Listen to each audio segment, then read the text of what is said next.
Welcome to Water from the Indian Express, a series that explores water in all the ways it enters our lives. I'm your host, Ameya Nagarajan.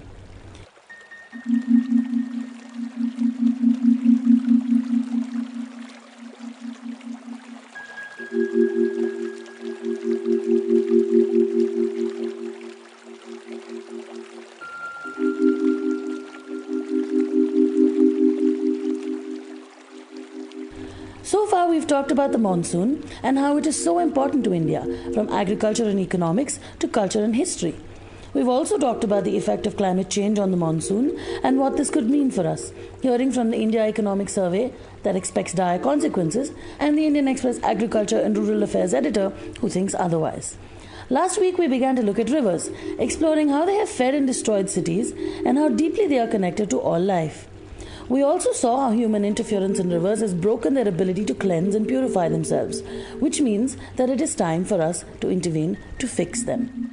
In terms of the policy per se, the National Water Policy, the latest version is from 2012, is what sets the principles for management of water resources, amongst other things, for the entire country.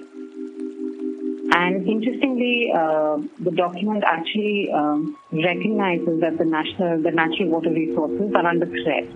So it could be rivers, it could be water bodies, lakes, etc. And it also recognizes the fact that while these are under threat, they cause a larger negative impact, which is environmental, which could be health impact, cultural, economic, etc. So, the fact that it's been brought up at the national level policy itself is very heartening.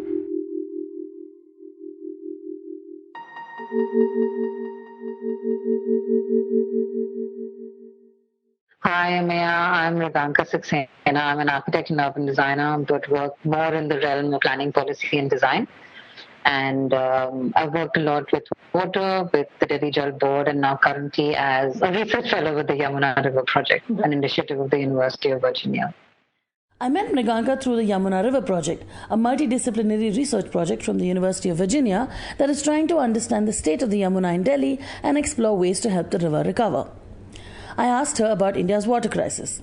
The crisis is something that the NITI Aayog has been talking about when it published a report that said that 40% of Indians would no longer have access to drinking water by 2030, and that 21 cities would run out of groundwater by 2020.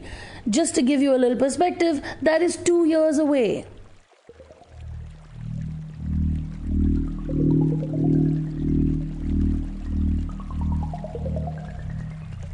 Depleting water resources are a crisis that we've been sort of working our way towards systematically, unfortunately.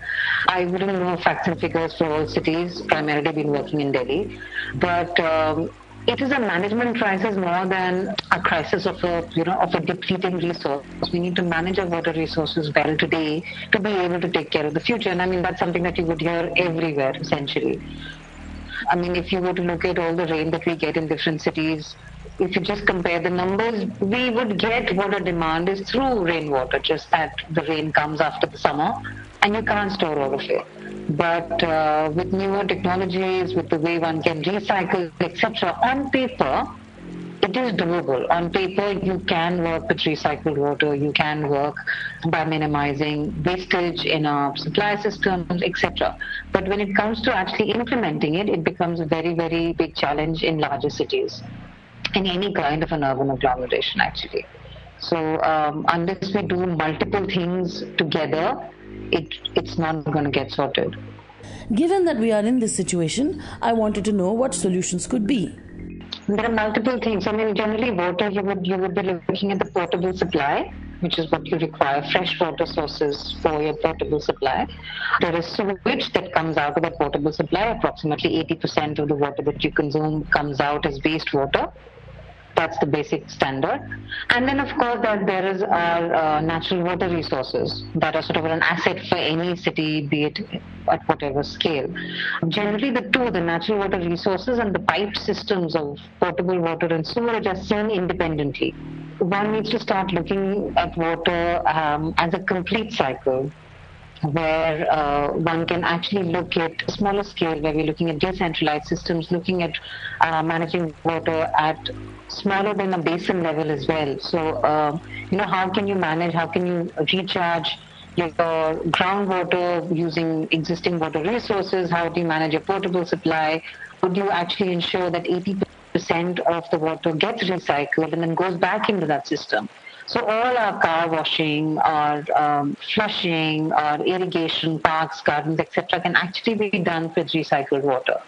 The problem that comes is the infrastructure. Laying down the pipe work for recycled water is expensive. Also, more than expense, it's a very large task in a city that is already that exists. That means you're redoing the pipe work. The other problem that comes to recycled water is that you need dual piping at the building level, which is where institutions or agencies like the DJB have no control. You cannot enforce private sector to change all their piping. And so even if there is recycled water, it is not getting used for these reasons. Also, the other initiative that's coming up is actually using the recycled water, treating it further from primary, secondary, tertiary sort of processes, and actually releasing them into existing water bodies to enable recharge. So you're actually making sure that the entire hydrology of a system actually gets restored. So recycled water is cleaned further, discharged into an existing water body, which then seeps through and goes into the ground at the appropriate sort of quality levels. And you're also restoring water bodies in the meanwhile. So, I mean, it's this lateral thinking that one needs to do. And Delhi is actually doing a few projects such as these.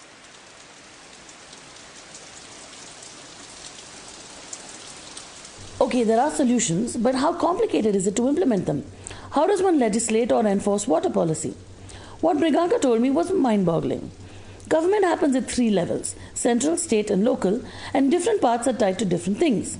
So many agencies are only tangentially responsible for water bodies and have no real mandate to do anything about them. And nobody has any sort of single holistic control over water at any level except the central. One of the researchers of the Yamuna River Project told me that there are 26 different agencies that are directly or indirectly involved with the Yamuna. That's insane. And there's nobody to sort of oversee them and tie their policy together.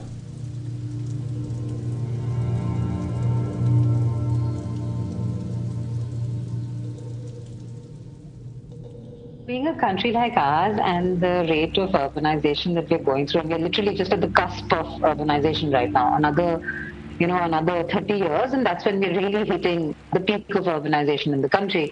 If we are not optimistic right now, there's no way we're going to cross these 30 years. But having said that, just optimism is not going to work. We actually need to get started. And there is a lot of work that's happening. I mean, there are structures in place, but one needs to just go all out and make water bodies and natural water resources a priority and actually work actively across all scales. So it looks like there is hope for us after all. It's just that we need to get going, well, pretty much yesterday. I asked Mriganka what it was going to take to reverse this crisis. Could we even get the buy-in that we need? It isn't easy. I mean, as a straight answer, it isn't easy to get buy-in. Also because within an urban agglomeration, the competing demands are so much because all infrastructure is failing. I mean, it's not only water, right? It's you have transport, you have other essential infrastructure, which is always a problem. We're always coping with our urbanity in many ways in the country. So making sure that only one thing gets done is definitely, I mean, making it up in the priority itself is a big thing. Also, when there is a crisis, that's when people start talking about it. So in the summer, when there is water shortage, that's when, there would be a lot in the media about water. However, like all other planning aspects and all other planning projects and infrastructure projects, timelines have to be for a minimum of 20, 30 years. That's how cities grow. That's how cities get built. There aren't really any quick wins. While I absolutely agree with the idea of getting a precedent on the ground, actually saying that once you show people, people's mindsets actually change once you've seen something on the ground. But we can only do, 1 or 2 pilots. We cannot be going from pilot to pilot. We need to be able to give it time. We need to be able to give agencies the time, the luxury of time and the money that it requires to systematically restore water bodies in our cities and across states. Unless that is done, and unless one is allowed to do that, it becomes a problem. Therefore, I think having a single unitary water body authority at the city and state level is essential, because that becomes their mandate. Unless water resources is the primary mandate of any one agency, it's not going to get done. Your budgetary allocations, the kind of people that you enroll in your agency, all of that then is governed by the mandate that an agency has. An agency which is responsible for, building roads and building essential transport infrastructure, even if they own water bodies, because it's part of the land, will not be looking at water bodies, because rightly so, it's not what they're meant to do. And that is how water bodies exist in our city. It's based on land ownership. Your 5 water bodies fall under mine. Okay, it's my mandate, but it's not, because they're not skilled enough to do it. It's not a priority. They don't have budgetary allocations to do it.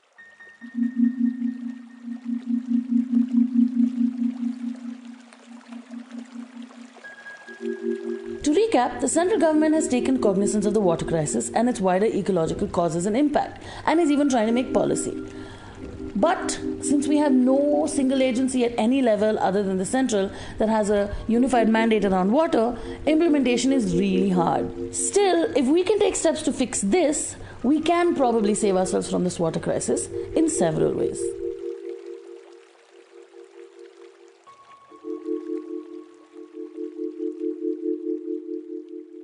Next week, we'll return to the cultural and historical importance of water, looking at the history of the Yamuna and trying to understand why this river has some of the problems that it does. This is Water from the Indian Express.